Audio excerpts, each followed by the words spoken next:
Hello everyone, today you have joined the DT Creative Elk YouTube channel. How to hide folders or files in Windows 11. If you find this useful, then please consider subscribing and liking the video. This is really useful to go do. Perhaps you don't want others to go and see it.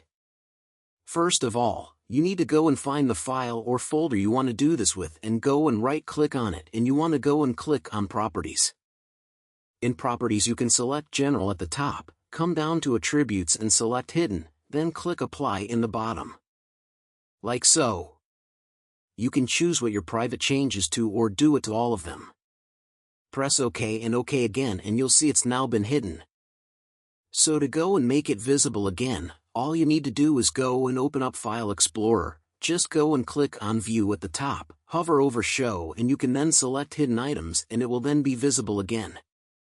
It will be slightly greedy out, so go and right-click on it, then click Properties, and you can unselect Hidden like so. And that's it. It's now visible again. And of course you can then go and hide hidden items again like that. Please consider subscribing and liking the video.